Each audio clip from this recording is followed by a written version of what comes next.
Hello and welcome back to Bible with Bible Corner. Today we're going to start Joshua chapter 10. I'm going to read verses 1 through 7, starting with the English Standard Version.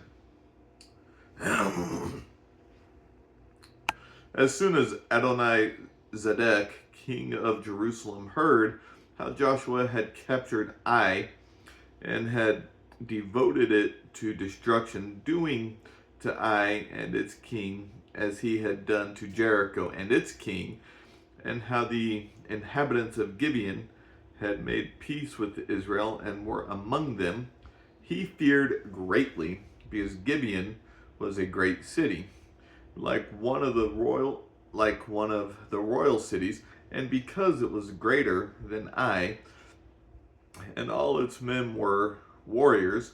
So Adoni-zedek, king of Jerusalem, sent to Hoham, king of Hebron, to Piram, king of Jarmuth, and Japhia, king of Lachish, and to Debir, king of Eglon, saying, "Come up to me and help me, and let us strike Gibeon, for it has made peace with Joshua and with the people of Israel."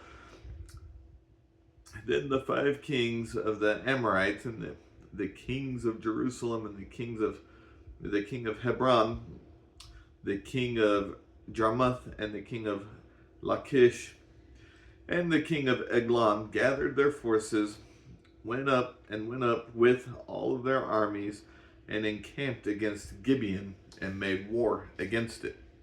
And the men of Gibeon sent to Joshua at the camp of Gilgal, saying, "Do not relax your hand from your servants. Come up to us quickly and save us and help us. For all the kings of the Amorites who dwell in the hill country are gathered against us." So Joshua went up from Gilgal, he and all the people of war with him, and all the mighty men of valor.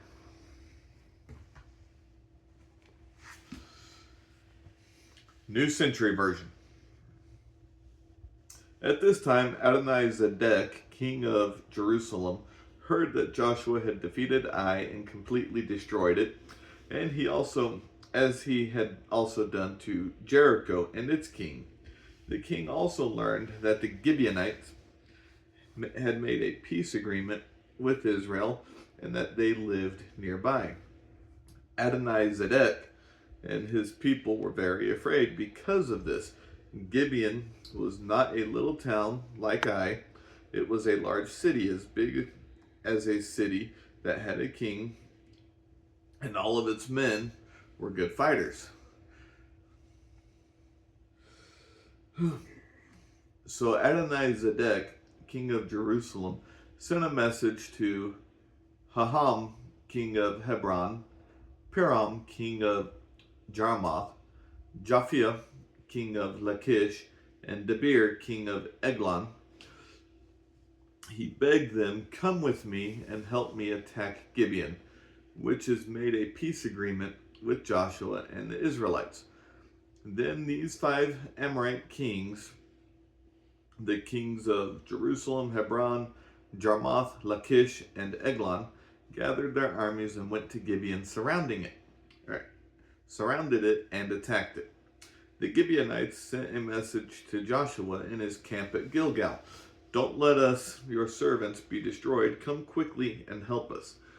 Save us." All the Amorite kings from the mountains have joined their armies and are fighting against us. So Joshua marched out to Gilgal with his whole army, including his best fighting men. Okay. So now we have some more kings that have heard of what Joshua and the Israelites are doing, and these kings are also afraid.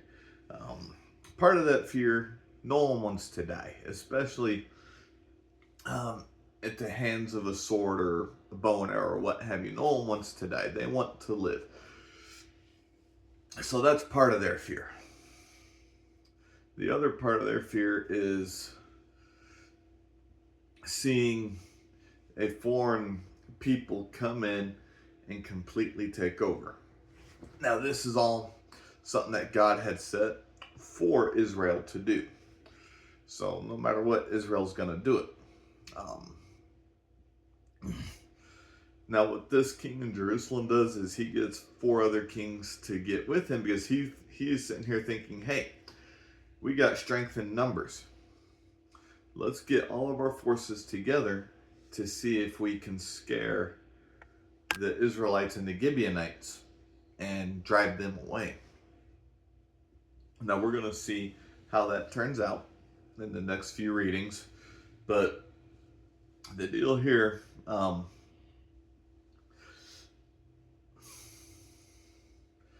what fear has hit our lives, your life, my life, to the point where we think we have to get forces that are not godly forces to help us, and when instead we need to rely strictly on God.